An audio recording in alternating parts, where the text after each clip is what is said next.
Guys, I'm going to go through this lesson with you. There's a couple tricky parts that I want to make sure that you get to see.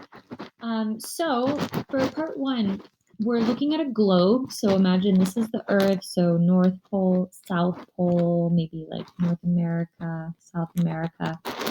And I'm asking you which of the letters represent the regions of the Earth that have the warmest climates. So A would be any city that's like up here, closer to the North Pole. B would be any city that's like along this line. C would be along here. D along this line, and E down here at the bottom. So out of those 5 options, A, B, C, or D, which letter or letters, if you think there's 2, has the warmest place on Earth? So would it be this region in the middle? Would it be this region at the top?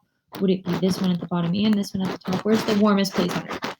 Okay, and then you're going to answer the same question, but for coldest. Remember, you can pick more than one letter if you want to. And then here you're going to make a little hypothesis. Why do you think that the places you chose have different climates? Why would a place here at A have a different climate than a place here at C? Why do you think that is?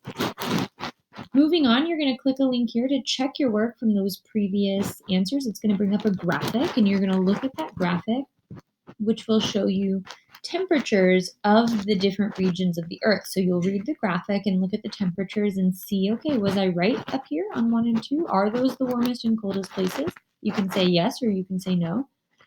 And then you're going to watch as the months pass on this graphic.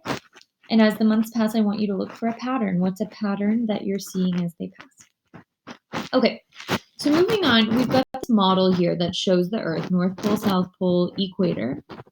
And you're going to answer the question, what difference do you notice between how the sun's rays reach the Earth at the equator and how they reach the Earth closer to the North and South Pole?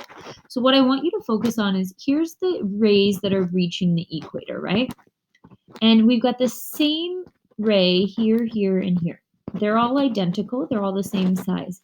But look at what happens when they touch the Earth. This one touches the Earth in that area right there. But these touch the Earth like this.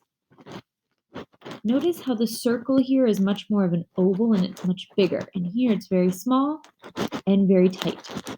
Here again, the sunlight is reaching the Earth at kind of a bigger space. It's spreading itself out more. So you're going to respond here to that pattern that we noticed there about the way that the sun is hitting the Earth.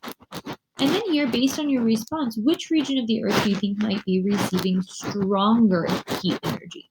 Do you think the sun is stronger when it's spread out like this? Or do you think the sun is stronger when it's all in one tight spot like this? Respond to that question here. And then this is just a reminder to watch the screencast because that part might be a little bit tricky. And then you're going to watch this video to check your work and summarize, why do climates near the equator why are climates near the equator different from climates near the pole? If that's the only thing we're considering is their positioning on the Earth, otherwise known as their latitude, then why does latitude affect climate if that's the only thing we're considering? And in summary, climate can be affected by, guess what? If you're watching the screencast, I'm going to give you that answer, latitude. Latitude, it describes the position north to south on the globe. So if we have something with a lower latitude or a central latitude or a higher latitude, then we can have different climates. So good job. If you're watching the screencast, you got yourself an answer.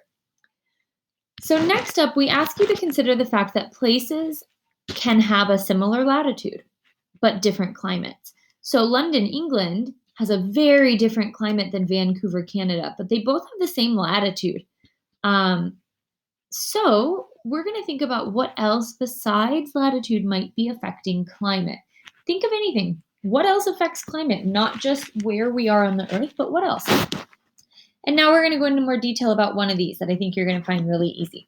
Bogota and Cali have really similar latitudes. They're only 1.5 degrees different, which is really small. So here's Bogota, here's Cali.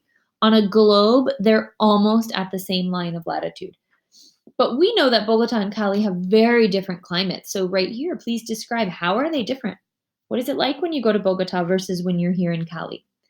And then I want you to make a guess, which I'm sure you know. Why is Bogota having a different climate than Cali? What is it that causes that change? And then you're going to click this link, which is going to open up a table and it'll allow you to check your work. The table has elevation, latitude, and you can look and see if you are correct about why those two climates are different. In summary, what's another thing that climate can be affected by? I'm not going to give you guys that one, but I'm sure you'll find it as long as you looked at this link here. That's where you'll find that answer. Okay, if you got to there, not too bad, right? Pretty simple. Next, what I'd like you to do is go over to Schoology Day 23 and take today's formative assessment. Reminder, please use detail in your formatives. We're not looking for a one-word answer. We are looking for you to explain both of these concepts that you learned today.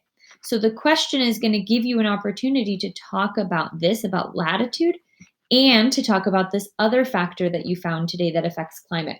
So please be super, super detailed in your formative assessment today. Okay, when you've done that, push submit. Thank you for watching.